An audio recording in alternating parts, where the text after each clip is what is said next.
Hello everyone, I am Deborah, Assistant Professor of English, Bishop Weber College.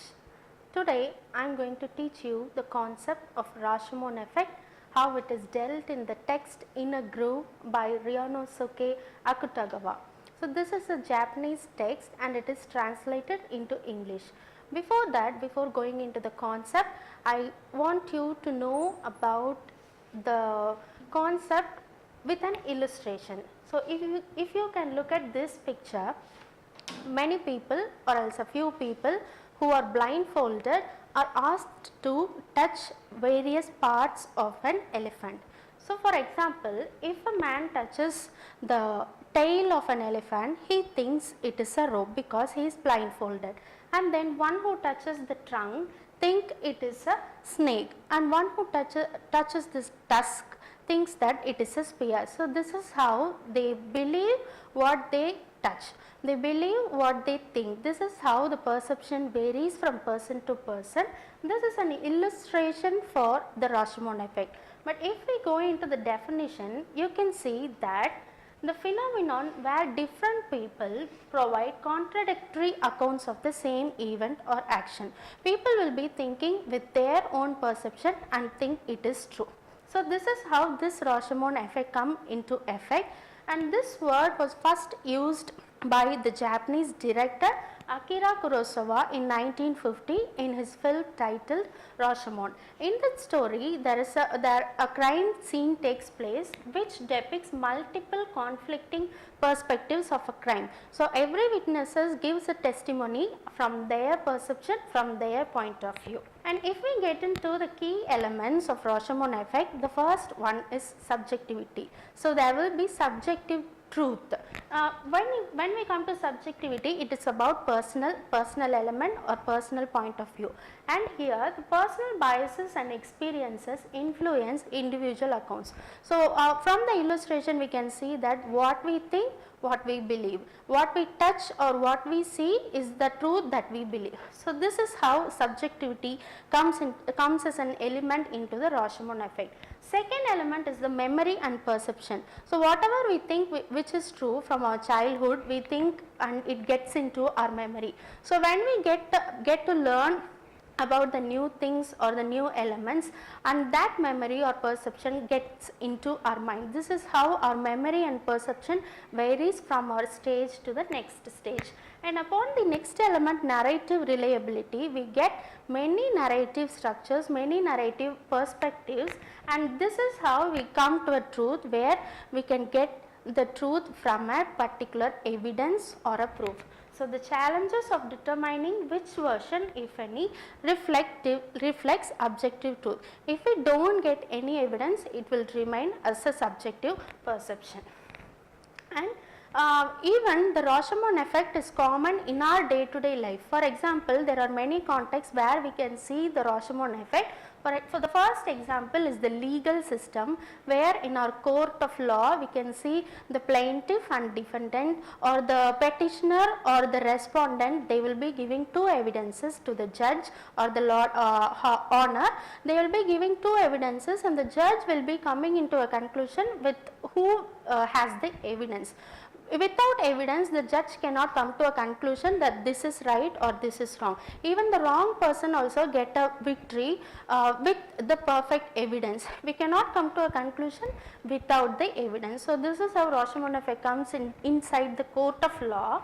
And the second one example is the media, where one event will be channelized by other channels from their point of view. One event or one crime story or one specific incident will be looked at from many point of view. That is how one channel gets more TRP than the other channel, because they will be telling the story from different point of view, and we cannot deny that it is wrong because that is right from their point of view. This is how the Rashomon effect comes in the media. And the final example is the everyday life from in our family, among our friends or relatives. and we can have our personal opinions regarding a issue in our family. We can give our opinion and others can also give their opinion. This is how we pose our opinion from what we believe as truth. This is how the Rashomon effect comes inside our family. So these are a common example that we encounter in the day-to-day life. And for example, this man shows that this is a 6 and the other man shows that this is a 9. We cannot tell them this is wrong because everyone, I mean both of them are right in their own way. This is how perspectivism comes into the effect of Rashomon. And the implications or the use of the Rashomon effect is something like that. We have to use Rashomon effect. We will be unknowingly using the Rashomon effect. How is that? Understanding the effect can improve dialogue and conflict resolution. Next point, encourages questioning and evaluating multiple viewpoints. So if we come with a one solution, it will be maybe biased, but if we take account of all the other points, we can come to a conclusion. If a point has majority of talk, we can come to a conclusion that it is the right or wrong. So multiple viewpoints and multiple perspectivism is right, and we have to do that, and we can rely on the reliable narrator. The final point is recognizing diverse perspectives can lead into better understanding and empathy. So analyzing various viewpoints, we can understand better about the solution, and we can come to a conclusion.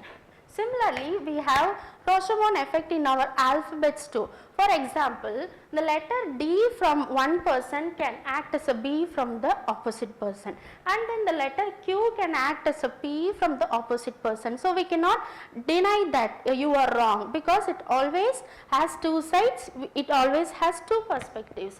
And the W letter can also act as M from the opposite person, and 6 and 9 can also act as an 6. This is how we have common examples of Rashomon effect. And then this is how the Rashomon effect comes into the text of Inner Groove, written by Ryonosuke Akutagawa, a Japanese writer. In the story, we have 7 characters, only 7 characters. In that, the major character Tahihiro was murdered.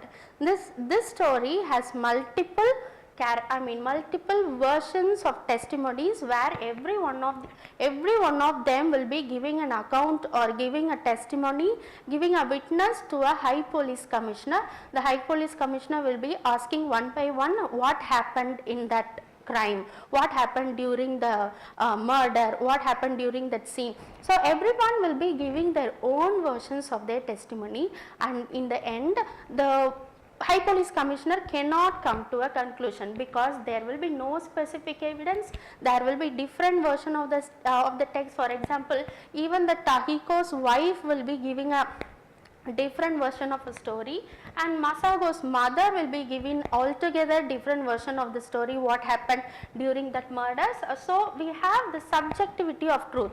Truth is made subjective. Everyone will be giving their witnesses according to their own perception, and they have contradictory testimonies. One testimony will not agree with the other testimony. There will be contradictory testimony. So the High Police Commissioner cannot come to a conclusion, so that the mystery remains unsolved till the end. We do not know who is the murderer. Even Tahiko is made to give a testimony through a medium. As a spirit, he through a medium gives a testimony that he has committed suicide, but one has murdered him. So we do not know who murdered him and what happened in that crime scene.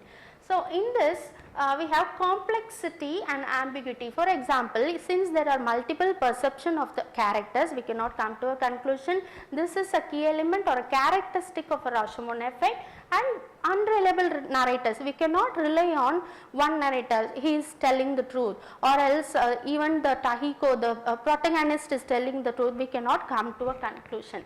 And then this is an ambiguous plot.